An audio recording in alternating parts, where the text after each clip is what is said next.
नमस्कार। कल हमने किसानों के मुद्दे पर बात की थी और आज एक नया मुद्दा है, नए मुद्दे के साथ आपके सामने आया हूँ। और इससे पहले मैं एक नए मुद्दे के साथ आपसे बात करूँ, मेरा निवेदन है, यदि अभी तक आपने ये चैनल सब्सक्राइब नहीं किया है तो कृपया सब्सक्राइब कर लें, जिससे आपको निरंतर नए मुद्दे पर जो थोड़ी बहुत जानकारी मैं आपके सामने रखने का प्रयास करता हूँ वो वीडियो आपको मिल सके और आप उसको सुन सकें और आप एक अपने मानस में, अपने मन में गणना कर सकें कि वर्तमान में क्या सही चल रहा है, क्या गलत चल रहा है, क्या स्थिति है, क्या नहीं है, तो उसको हम समझ सकें। एक स्थिति चल रही है आज की तारीख में उत्तराखंड में कि उत्तर प्रदेश, पश्चिमी उत्तर प्रदेश का कुछ क्षेत्र उत्तराखंड में मिलाने की एक हवा चल रही है, एक बात चल रही है। ये बात कहाँ से शुरू हुई, कैसे शुरू हुई, किसने शुरुआत की, कहाँ से ये मुद्दा आया है, इसकी अभी जानकारी कुछ नहीं है। लेकिन कुछ राजनीतिक लोग और कुछ जो सामाजिक लोग हैं वो लोग इस मुद्दे को लेकर के एक आंदोलन की रूपरेखा तैयार कर रहे हैं, धीरे धीरे चर्चा कर रहे हैं, उस पर विवाद करने का तैयारी कर रहे हैं, उस पर विरोध करने की तैयारी कर रहे हैं। और बीजेपी को छोड़कर इसमें जो अन्य राजनीतिक दल हैं वो भी थोड़ा थोड़ा इस मुद्दे पर नज़र बनाए हुए हैं। महत्वपूर्ण यह है कि मुद्दा उठा कहाँ से है, ये अभी तक जानकारी किसी को नहीं है। जो मुद्दा उठा रहे हैं उनको भी इसकी कितनी जानकारी है ये अभी तक समझ नहीं आई है। उनसे पूछने के बाद भी सिर्फ यही एक सूचना मिलती है कि नहीं, ऐसा मुद्दा चल रहा है और दिल्ली के स्तर पर ये एक योजना है कि पश्चिम उत्तर प्रदेश का सहारनपुर, बिजनौर और मुरादाबाद का कुछ हिस्सा उत्तराखंड में मिलाया जाए और उसमें से पश्चिम उत्तर प्रदेश का कुछ हिस्सा, जिसमें शामली, बागपत और देवबंद के आसपास का क्षेत्र है, वो हरियाणा में मिलाया जाए और उसके बाद कुछ हिस्सा एनसीआर यानी दिल्ली से जोड़ करके, जिसमें अलीगढ़ तक का हिस्सा माना जा रहा है और मेरठ तक का हिस्सा है, उसको जोड़ करके एनसीआर को, दिल्ली को एक पूर्ण राज्य का दर्जा दे करके और उसमें एक नए परिसीमन, एक नया नक्शा भारत के भीतर का बनाया जाए। महत्वपूर्ण यह है कि जो कई बार मेरी चर्चा हुई कुछ संघ के लोगों से, कुछ जितना मैं उनको समझ पाया हूँ और जो मेरा विश्लेषण है, जो राजनीतिक रूप से मेरी समझ है और उसके अनुसार जो विश्लेषण है, उसमें कुछ चीज़ें अच्छी हो सकती हैं लेकिन कुछ चीज़ें विवादित हो जाएंगी। और उसमें एक जो मुझे समझ में आया था, एक बार मेरी बात हुई थी तो उसमें मानना ये था कि दिल्ली का जो मध्य क्षेत्र है जिसको लुटियन जोन्स बोलते हैं, तो ये एक आरएसएस की परिकल्पना है। जिस प्रकार से अमेरिका में वाशिंगटन डीसी एक अलग से एक क्षेत्र है जो पूरा अमेरिका को कमांड करता है और उसकी राजधानी के रूप में उसकी पहचान है। वाशिंगटन स्टेट अलग है, जो राज्य है वो अलग है और वाशिंगटन डीसी अलग है, उसका उससे कोई मतलब नहीं है। इसी प्रकार से केंद्र सरकार ये चाहती है, जो उनके बुद्धिजीवी, जो थिंक टैंक है, वो ये चाहते हैं कि दिल्ली का जो मध्य क्षेत्र है, लुटियन जोन्स है, जिसमें राजधानी का एक क्षेत्र बने, उसको दिल्ली सरकार, भारत सरकार जो है, केंद्र सरकार, उसको गवर्न करे और बाकी जो क्षेत्र है उसको दिल्ली सरकार को दे करके उसको एक राज्य का दर्जा दिया जा सकता हो। ये एक स्थिति बनती नज़र आती है। इसके साथ साथ स्थिति ये भी है कि जो केंद्र सरकार है वो बहुत सारे ऐसे मुद्दों से दिमाग हटाना चाहती है और इसी प्रकार से जो जेपी बडोनी हैं, जो इस मुद्दे को लेकर के हरिद्वार में बहुत मुखर हैं और वो देहरादून और आसपास के क्षेत्र में भी लोगों से संपर्क बना रहे हैं, उनकी मैं चर्चा सुन रहा था और उनकी चर्चा में मुझे दम नज़र आता है कि जो केंद्र सरकार है वो ये चाहती है किसी प्रकार से उत्तर भारत का क्षेत्र विवादों में उलझे और वो कहीं ना कहीं एक दूसरे से विवाद करते रहे, जिससे मुद्दे से भटक सकें, मुद्दे से हटा सकें और उसी को लेकर के वो अपना समय पूरा करती जाए केंद्र सरकार। ये 1 साल, 2 साल, 3 साल गुजर जाएं, निकल जाएं और आपको ये समझ में नहीं आए कि हम किधर जा रहे हैं, क्या हमारी स्थिति है, क्या नहीं है। एक नया मुद्दा आपके सामने छोड़ दिया और आप अपनी रोजी रोटी भूल गए, काम धंधा भूल गए, आपको लगा कि अरे इसमें कुछ बड़ा होने वाला है। उस तरह के मुद्दे आपके सामने परोसे जा रहे हैं जिसका कोई औचित्य नहीं नज़र आता है। अभी हाल ही में प्रधानमंत्री ने एक फिर से बयान दिया है, जो काफ़ी कई बार वो कह भी चुके हैं, कि पूरा देश में एक चुनाव होने चाहिए, एक देश एक चुनाव। अच्छी बात है। और जितनी मेरी जानकारी है 1952 में पहली बार पूरे देश में एक बार चुनाव हुए थे, जो पहला चुनाव हुआ था देश में। क्या मोदी जी इस बात की गारंटी इस संसद में दे करके जाएंगे कि अगर मान लिया किसी राज्य में चुनाव होगा तो वहाँ की जनता हर किसी भी जो राजनीतिक दल होगा उसको बहुमत देगी, और ऐसा बहुमत देगी कि वो 5 साल सरकार चला पाए? ऐसा कोई बहुमत नहीं देगी जिसमें जोड़ तोड़ की सरकार बन पाए? ऐसा कोई रास्ता कोई बीच में दे करके आएंगे कि चुनाव अगर कोई होगा और उसके बाद कोई सरकार गिरती है तो फिर भी वो 5 साल का टर्म किसी प्रकार से पूरा किया जाए? क्या उसमें कुछ इस प्रकार के मुद्दे होंगे? इस मुद्दे पर अभी तक प्रधानमंत्री मोदी ने कभी किसी प्रकार की कोई योजना, कोई जानकारी नहीं रखी है। इसका मतलब ये साफ साफ स्थिति है कि वो जो कह रहे हैं वो कहीं ना कहीं ऊपरी स्तर पर है, और उसकी जानकारी या तो वो देना नहीं चाहते, या उनके पास वो भीतर कुछ ना कुछ खिचड़ी इसकी पका रहे हैं कि कोई ना कोई योजना बना रहे हैं, और जिसको अचानक वो सामने लेकर के आएंगे तो इसमें कम से कम जनता की जो सहभागिता है वो बिल्कुल भी इसमें नज़र नहीं आती है। क्योंकि जनता जो भी कानून सरकार बनाए उसमें कहीं ना कहीं जनता के बीच में उसको ले जाकर चर्चा होनी चाहिए। चर्चा के बाद उसमें विपक्ष के लोगों की भी भूमिका होनी चाहिए, उनसे भी चर्चा होनी चाहिए। लेकिन जिस प्रकार से अभी कुछ समय पहले धारा 370 हटाई और उसकी जानकारी पहले किसी भी दल को या किसी भी माध्यम से जनता के सामने नहीं आई थी, उसी प्रकार से लगता है कि जो अभी योजनाएं चल रही हैं, कई बार जो सुनने में आती हैं कि ये उत्तराखंड का परिसीमन अलग होगा, हरियाणा का अलग से होगा, और पश्चिमी उत्तर प्रदेश का कुछ हिस्सा एनसीआर में जाए, या जो इस प्रकार की हवाएं बार बार आती हैं और वो कितनी बलवती हैं, कितनी उसमें सच्चाई है, इसको ना तो सरकार, ना सरकार से जुड़े संगठन, ना ही केंद्र में बैठी सत्ता, ना ही प्रदेश में बैठे लोग वो किसी प्रकार से इस पर चर्चा करते हैं, ना इस प्रकार की कोई बात करते हैं, ना इन बातों को जवाब देने की वो प्रयास करते हैं। तो एक महत्वपूर्ण मुद्दा यही है कि इसमें कितनी सच्चाई होगी, और इसके आने वाले समय में सरकार ऐसा क्या चाहती है, केंद्र सरकार, कि वो इससे कुछ पाना क्या चाहती है, और इससे आपके जीवन पर क्या असर पड़ना है, क्या नहीं पड़ना है, इससे कोई फ़ायदा होना है या नहीं होना है। तो इस पर चर्चा सरकार को करवानी चाहिए, इस पर चर्चा हमें भी करनी चाहिए। जितना मुझे समझ में आया है वो स्थिति ये है, जितना मैंने कुछ अपने माध्यम से जानकारी जुटाने का या मैंने जानने का प्रयास किया, जो सत्ता से जुड़े हुए संगठन हैं उनके, जो उनके थिंक टैंक हैं उनके, 1925 में आरएसएस की स्थापना हुई और 2024 में उसके 100 साल पूरे होने जा रहे हैं। अब केंद्र सरकार के ऊपर सबसे बड़ा जो दायित्व है वो ये है, उनके पास जो जिम्मेदारी है कि 2024 100 साल का जो पूर्ण होने की जो एक उनकी शताब्दी है, उसको वो किसी भी प्रकार से पूरा करना वो मनाना चाहती है, और उसको ज़ोर शोर से आरएसएस की स्थापना के 100 वर्ष पूरे ही ज़ोर शोर से मना करके और आरएसएस को ये गिफ्ट देना चाहती है। अभी समस्या ये है कि एक तो 2024 में चुनाव है, शुरुआत में ही चुनाव की बिगुल बज जाएगा, अप्रैल के आसपास मार्च अप्रैल में बिगुल बज जाएगा लोकसभा का, और उसी दौरान वो सब योजनाएं जो केंद्र सरकार की हैं वो उसमें खो जाना चाहती है। लेकिन वो किस प्रकार से करेगी वो उसके लिए चुनौती है। तो कोई ना कोई ऐसे नए फुगे जोड़ करके जिसमें कि प्रयास ये हो कि 2023 में चुनाव निपटा दिया जाए और पूरे देश में एक चुनाव हो, कुछ इस प्रकार की योजना मुझे जो मालूम हुआ है जो सूत्रों से, वो ये है कि 2023 में कोई चुनाव कराने का उनका प्रयास हो सकता है, कि वो इस प्रकार का कोई योजना लेकर के आएँ, जिसमें उनकी योजना ये है कि जम्मू से लेकर कश्मीर तक और गुजरात से लेकर के और नॉर्थ ईस्ट नागालैंड तक उनका प्रयास ये है किसी भी प्रकार से जोड़ तोड़ से किसी भी तरह से करके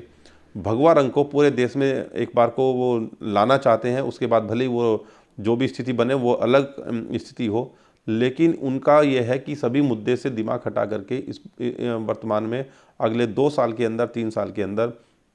वो किसी भी प्रकार से जोड़ तोड़ से सरकार गिरा करके, सरकार ला करके, चुनाव करा करके, किसी भी प्रकार से वो चाहती है कि पूरे देश में एक भगवा कलर ला करके और 2024 में वो एक जन्म शताब्दी जो एक प्रकार से आरएसएस की है उसको मनाने की योजना उनकी है, और उसको वो करना चाहते हैं, जो मेरी जानकारी है। अब ये कितनी सही है, कितनी सही नहीं है, ये एक अलग विषय हो सकता है। ये आपकी अलग जानकारी हो सकती है, मेरी अलग सूचना हो सकती है, इसमें किसी प्रकार की सोच विचार अलग हो सकता है। इसमें भावी जो कोई रणनीति है, जो वर्तमान रणनीति है, उसमें भावी भविष्य में उसमें क्या बदलाव हो सकता है, वो एक अलग विषय हो सकता है। लेकिन वर्तमान में ये स्थिति बनती नज़र आती है, और उसलिए भी वो बलवती नज़र आती है क्योंकि जिस प्रकार से गृह मंत्री या जो अन्य मंत्री हैं, वो एक प्रकार से टाइम पास कर रहे हैं, और वो टाइम पास करने का उनका कारण जो नज़र आता है उसमें यह है कि वो उनके अपने कोई एजेंडे पर सरकार बहुत ही गुपचुप तरीके से काम कर रही है, और कोई भी बड़ा डिसीजन लेने के बजाय वो आपका समय किसी ना किसी मुद्दे में भटका करके आपका समय खराब करना चाहती है, या आपका समय ले रही है, या आपका समय गुजार रही है, जैसे भी कर रही है, वो आपको कहीं ना कहीं उलझा करके रखा हुआ है, जिससे कि आपको ये समझ में ना आए कि अभी होने जा रहा है, क्या होने जा रहा है और क्या होना है। जो वर्तमान में आर्थिक स्थिति है, सरकार उस पर किसी भी प्रकार की कोई चर्चा, कोई चिंता करती हुई नज़र नहीं आती। सिर्फ कभी कभी वित्त मंत्री सामने आती हैं, वो एक दो अपनी बात रखती हैं और उसके बाद वो फिर गायब हो जाती हैं। कोई नया मुद्दा क्या है उस पर कोई जानकारी सरकार जनता को नहीं दे रही है, ना वो देना चाहती है, ना उस पर कोई कदम उठाना चाह रही है। कोविड आने के बाद में भी जितने पैकेज दिए गए, उन पैकेजों में भी अधिकांश पैकेज, जो लगभग समझ लीजिए कि 95% से ऊपर जो पैकेज हैं, वो व्यापारियों, उद्योगपतियों, बड़े उद्योगपतियों, व्यापारियों की बात नहीं करूँगा, बड़े उद्योगपतियों के हितों के लिए आए हैं। उसमें आम जनता का किसी प्रकार से कोई बहुत बड़ा रोल या कोई बहुत बड़ी उनका फ़ायदा कुछ उसमें नज़र नहीं आया। तो ये मेरा मानना है कि जो चर्चा है कि ये क्षेत्र जुड़ेंगे, वो क्षेत्र जुड़ेंगे, इस प्रकार से उस पे चर्चा सरकार ने आपके पाले में डाल करके उसका कितना विरोध और कितना उसका स्वागत होगा, कितना लोग उनके पक्ष में होंगे। और अगर जिस प्रकार की इस समय चर्चा चल रही है कि उत्तराखंड में 2022 में लगभग समझ लीजिए सत्ता परिवर्तन की हवा जनता के बीच में है, लोगों के बीच में है, तो उसमें सरकार कैसे बने इसको लेकर के हो सकता है कि केंद्र सरकार और उनसे जुड़े संगठन, जो उनके थिंक टैंक है, वो इस पर मनन कर रहे हों, क्योंकि उसके बाद भी एक छोटा राज्य रहेगा। और हो सकता है जैसे 70 सीटें भी वर्तमान में हैं, तो अगर ये क्षेत्र जोड़े जाते हैं तो हो सकता है कि सीटें बढ़कर के 125 के आसपास तक हो जाएं, 120, 125, 130 तक हो जाएं। और उसमें वो इस प्रकार का गणित को सोच रही हों कि जो नए क्षेत्र जोड़े जाएंगे, क्योंकि उनकी मांग भी रही है, इसमें बिजनौर की मांग रही है, सहारनपुर की मांग रही है कि हमें उत्तराखंड से जोड़ा जाए, और उसमें यदि बाकी जो बढ़ी हुई सीटें उसमें जुड़ करके वो सीटें, नई सीटें उनका परिसीमन हो करके नई सीटें बनाई जाएंगी, तो हो सकता है कि बीजेपी की ये सोच हो कि उसमें वो अपनी सरकार दोबारा बनाने के लिए, एक बहुमत जुटाने के लिए उसके पास एक कारण होगा, और वो संख्या जो है वो इन मैदानी क्षेत्रों से जुटाई जा सकती है। कुछ उसको पहाड़ के क्षेत्रों से कुछ मिल जाए, कुछ मेहनत करके वो उसके लिए कुछ एक्स्ट्रा हो सकता है। तो हो सकता है कुछ इस प्रकार के कारण हो। दूसरा कारण वही है कि जो मैंने आपको बताया कि इसमें एनसीआर का वो दो तरह से परिसीमन करना चाहती है। एक अलग से जो केंद्र शासित होगा, और एक अलग से जो राज्य को पूर्ण राज्य का दर्जे वाला स्थिति होगी, जिसको एक दिल्ली ग्रेटर या दिल्ली डीसी की तरह से उसको कुछ नया नाम दिया जा सकता है, और एक दिल्ली राज्य को पूर्ण राज्य का दर्जा दे करके उसको एक अलग से स्थापित करने का काम केंद्र सरकार कर सकती है। लेकिन जिस प्रकार से आंदोलन की सुगबुगाहट शुरू हो रही है, और उसके बाद भी केंद्र सरकार का कोई मंत्री, कोई प्रतिनिधि, या राज्य सरकार का कोई प्रतिनिधि, या बीजेपी का कोई प्रतिनिधि, या बीजेपी से जुड़े हुए संगठनों का कोई प्रतिनिधि इस पर अपनी प्रतिक्रिया नहीं दे रहा है और इस मुद्दे को आगे बढ़ने देना चाह रहा है, इससे लगता है कि कुछ ना कुछ भीतर खाने चल जरूर रहा है और कुछ है जरूर। हो सकता है ये मुद्दा उसी प्रकार के से सामने आए जैसे 370 अचानक हटाने का एक अचानक सुबह सुबह एक संसद में प्रस्ताव आया और वो ध्वनि मत से प्राप्त हो गया। तो इसी प्रकार से ये भी कोई प्रस्ताव इस प्रकार से अचानक आए और वो आपके सामने सुनने को मिले, तो इसमें कोई आश्चर्यजनक नहीं होगा, क्योंकि जो वर्तमान में ये सरकार है उसने जो बहुमत आपने उनको दिया है, उस बहुमत के आधार पर वो ये चाहती है कि जो वो करना चाह रही है वही संविधान है, वही नियम है, वही कायदे हैं, वही कानून है, और उनके आदेश ही वर्तमान में कानून और नियम होंगे। नियम और कानून संविधान के माने हुए, बनाए हुए, उनको आप अलग रख दीजिए। जो वर्तमान में सरकार चाहती है, जो सरकार कर रही है। अभी किसान आंदोलन के सामने है, अभी अगर ये स्थिति और बनती है तो ये भी आंदोलन एक नया आंदोलन का स्वरूप बनेगा। हो सकता है इसमें मैदान के लोग भी आंदोलन करके मिलाने के पक्ष में आए, तो कुल मिलाकर के स्थिति वही है जो केंद्र सरकार चाहती है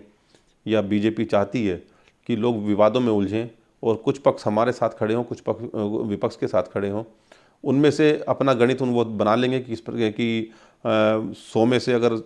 30 लोग उनके साथ हैं और 40 लोग दूसरे के साथ हैं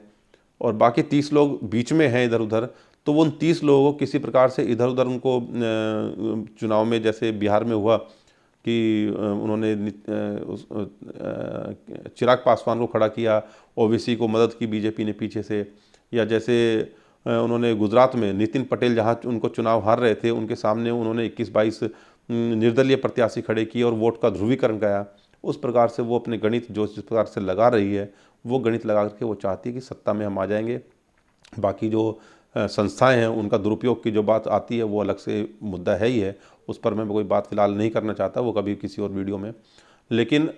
ये जो मुद्दा है ये मुद्दा कितना भविष्य के लिए कितना फ़ायदेमंद होगा, कितना नुकसानदेह होगा, ये चर्चा जनता के बीच में शुरू हो गई है। और अभी बहुत कम लोगों के सामने ये बातें थी, लेकिन जिस प्रकार से ये मीडिया के माध्यम से धीरे धीरे फैल रही है